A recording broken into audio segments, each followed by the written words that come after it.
What's up, guys? Welcome back to Newswave. Well, over the weekend, we had what some are considering the biggest gaming leak in history, that being for Grand Theft Auto 6 after video clips started appearing online showing in-development footage. We have Rockstar and Take-Two scrambling, and even the person responsible talking about a ransom. We'll go over all of that here today. Also, we are going to be talking about a nice surprise for Nintendo Switch Online expansion pack members as new games got added into the service.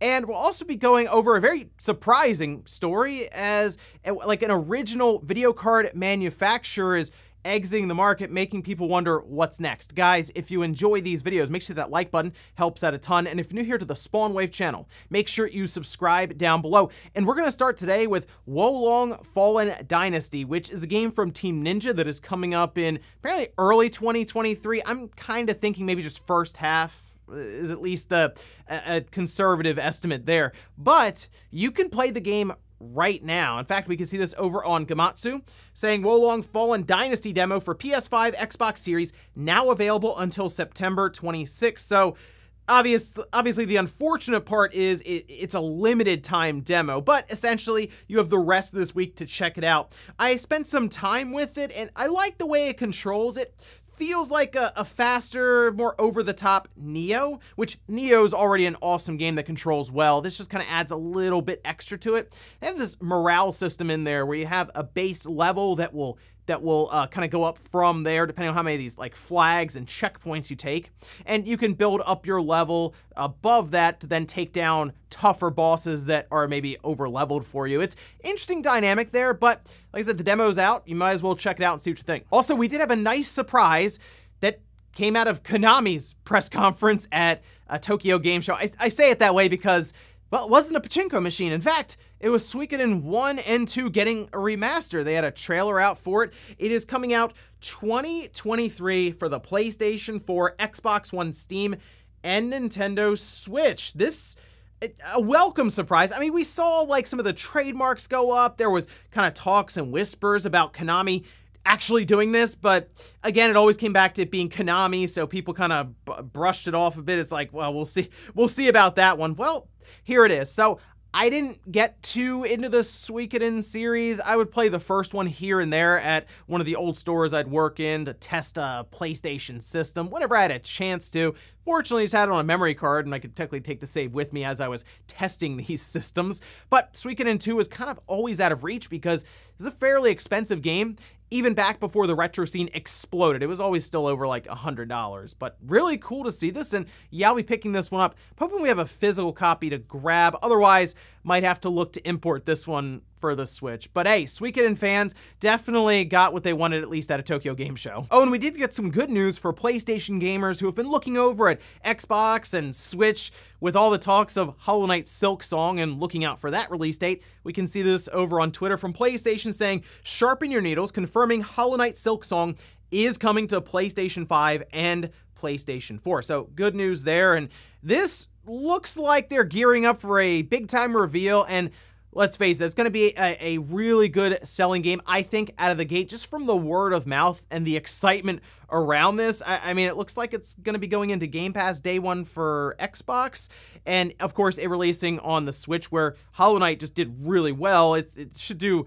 pretty good in terms of sales right out of the gate, but good to hear. Essentially, everyone will have a chance to play this on all the different platforms. And guys, with some of the quick news out of the way, let's get into the bigger stuff. Let's start right away with GTA 6, as we actually have quite a bit of this game leaking online, and this is an ongoing story, as we're even seeing source code for GTA 5 go up for sale. And it's wild stuff because this just randomly happened overnight on like Saturday, and from what I can tell, it really popped up here over on GTA forums with this title, GTA 6 America's Leak, 90 plus MP4 footage and videos. I'm not going to show you any of the footage, any of the videos, any of the screenshots, because if you know anything about Take-Two, they don't mess around. Like, it goes in order of Take-Two, Pokemon Company, Nintendo when it comes to the courtroom and striking stuff down. It's, yeah, I will say, don't mess around with some of these videos and leaks and stuff, but it appears on that forum, posted about 3 gigabytes is a zip file full of all these different videos, and looking over the footage, it's all in development stuff. So you can see things popping up on screen as to how the NPCs are kind of interacting with your main character, which, by the way, this seems to also confirm the Bonnie and Clyde setup for GTA 6, as you see your female protagonist character that's being controlled as it looked like they were robbing a diner, but it was so obvious that it was in development as a lot of the characters don't even have textures on them. Now, there was some confusion that this was a legitimate leak. We can see this from Jason Schreier on Twitter, where he says, not that there was much doubt, but I've confirmed with Rockstar sources that this weekend's massive Grand Theft Auto 6 leak is indeed real. The footage is early and unfinished. Of course, this is one of the biggest leaks in video game history, and a nightmare for Rockstar Games. Now, it's a nightmare because, while I think most of us, like 98% of us right now, you watching this video, understand, okay, that's a work in progress. Like, that's not what the game is going to look like when it comes out. I'm sure there are people online who are judging the visuals of this as that's GTA 6. This is what they're going to put out there. No, in fact, it looks like this footage is from 2020 to 2021. People are right now trying to like date this footage just based on some clues in like the files and different things that are shown on screen. As an example, we saw that certain video cards were being used for the testing. I think a 3060 and like a 3080 was spotted. So most likely this footage is no more than 2 years old. And realistically, I don't think any of us believe that Grand Theft Auto 6 is coming out in the next year or even two. This could be something in 2025. In that case, this would be footage that would still have 4 years of development to go through. Now, things continue to spiral out of control from there as people were trying to figure out, how did this happen? Well, it appears that the hacker or the person that was able to get all of this footage was able to join up in a channel with different developers, I guess within Rockstar through Slack. And at that point, they were pulling footage from it. But it gets even wilder.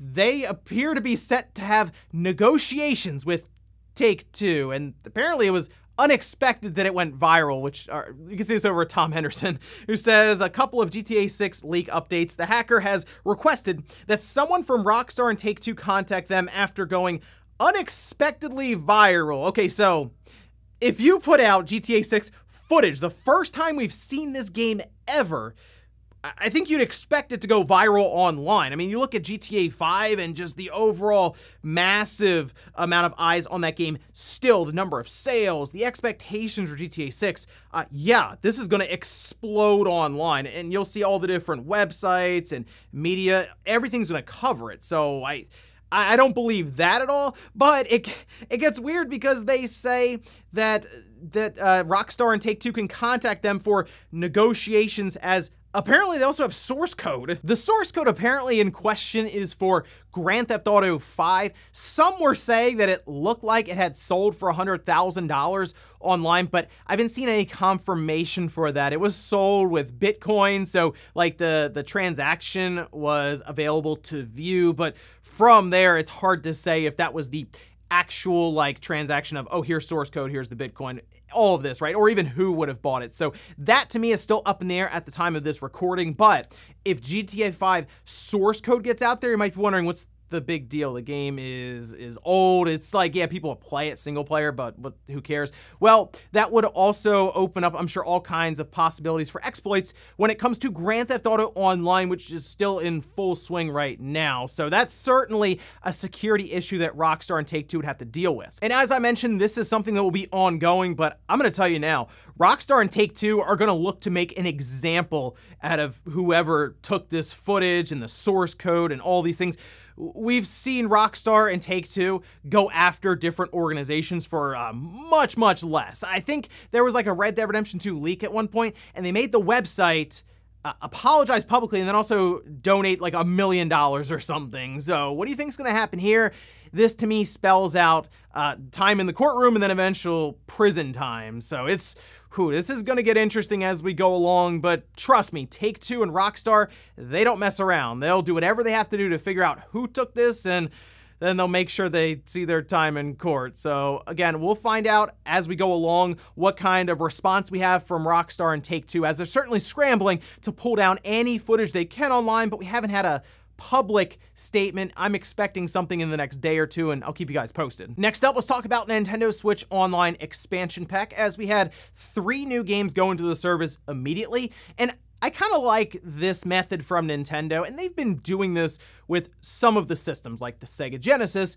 They don't say, oh, it's going to be there next week. They're like, it's there now. We can see this over on Twitter. From Nintendo of America, 3 classic Sega Genesis games have just been made available for Nintendo Switch Online plus expansion pack members. Let's see, we have Elysia Dragoon. I have not played that one. It might be one to check out. I have played Beyond Oasis. That's an interesting kind of top-down style game. But then, of course, Earthworm Jim. That is a classic. We already have like, Earthworm Jim 2 on the service. So there is the original Earthworm Jim game there. And I mean, that's a fun little side scroller to check out there. It may have been a product of its time, but I mean, it was still fun back then. The one, though, again, Elysia Dragoon is something I'd like to check out here. And this is, I think, the best way to go forward for Nintendo. You kind of shadow drop Sega Genesis, Nintendo, and Super Nintendo games at any time, and you really build up the hype or roadmap for Nintendo 64 games, as I mean, people see those much more valuable than like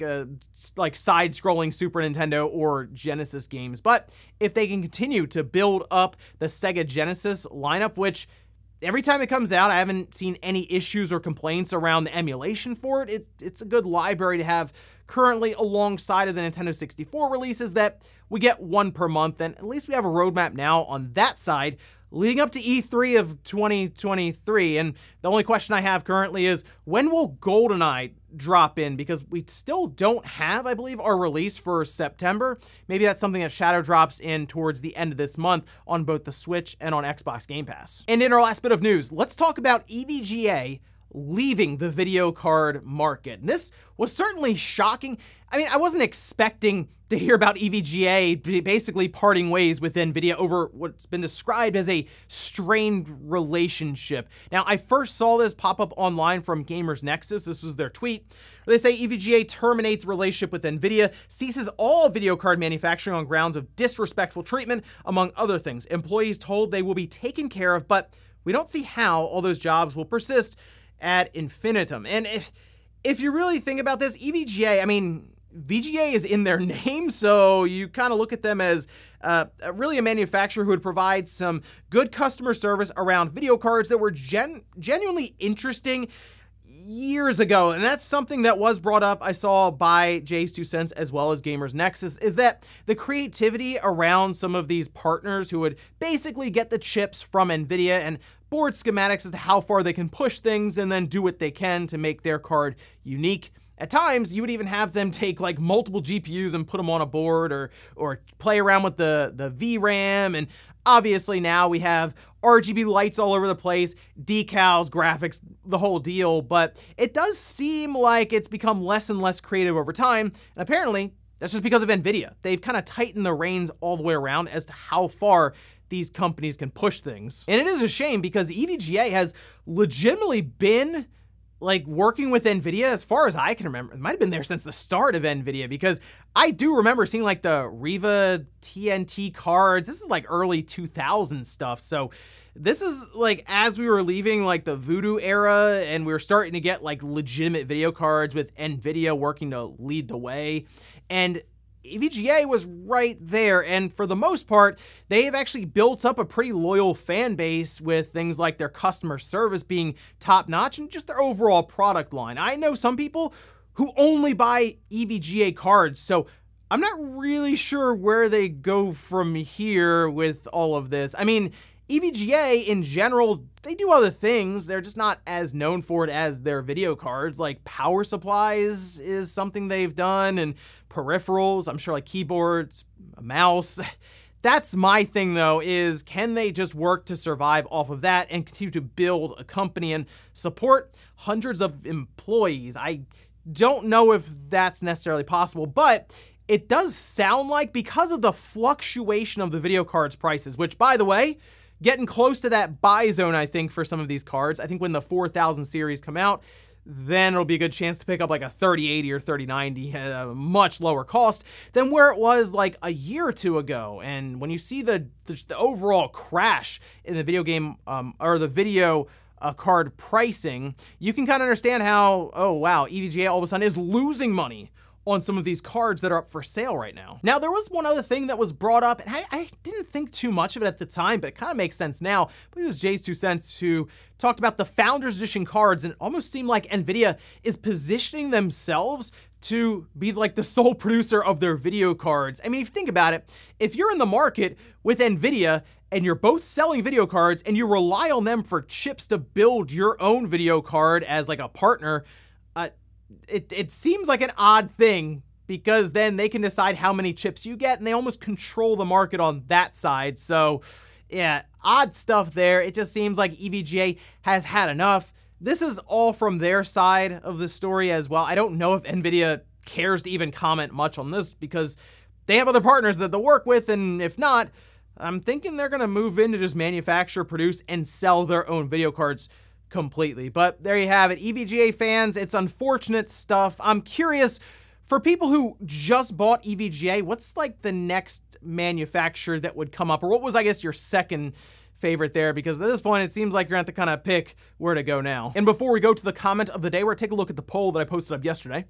We're asked, have you purchased an EVGA video card in the past? Look at that, 9% said I would only buy their card specifically. 20% said yes, I bought at least one card due to availability and price. And then 72% said I've never bought an EVGA card. I think I'd fit in that middle tier. I mean, I've had a couple of EVGA cards. I've never had to like RMA one of their cards, so I don't really know what their warranty or customer service was like, but people really put it over as almost legendary for what they were able to do there. And part of the interviews that were being had with the CEO at EVGA, they said they had put some boards to the side so that if there were RMAs in the future under warranty, they would be able to fill them. But at this point, whatever they have left that's for sale, that's it. So if you are a big EVGA fan, might not be a bad idea to grab one of those cards as like the last time EVGA made a video card. It is strange stuff since they've been in the market for over 2 decades doing it. And we'll finish up with the comment of the day, as you're seeing here. This is from Jose saying, Sony, don't make Call of Duty exclusive. Also, Sony makes Final Fantasy exclusive. Blocks games from going to Game Pass. This is in regards to all the talk in the UK with regulators taking a closer look at that Xbox Bethesda deal. But Sony coming in and saying they're protecting gamers and all this.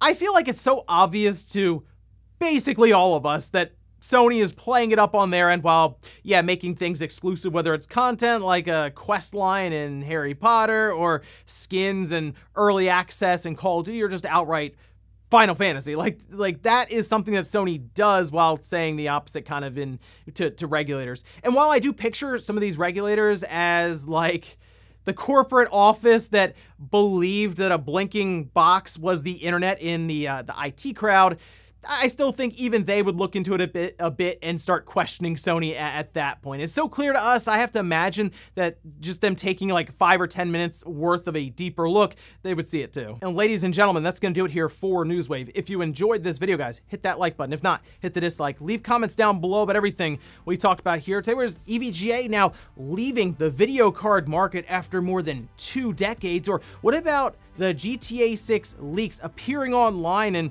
what do you think is going to happen to that alleged hacker who is now challenging Rockstar and Take-Two? Thanks guys for watching, and I'll see you next time.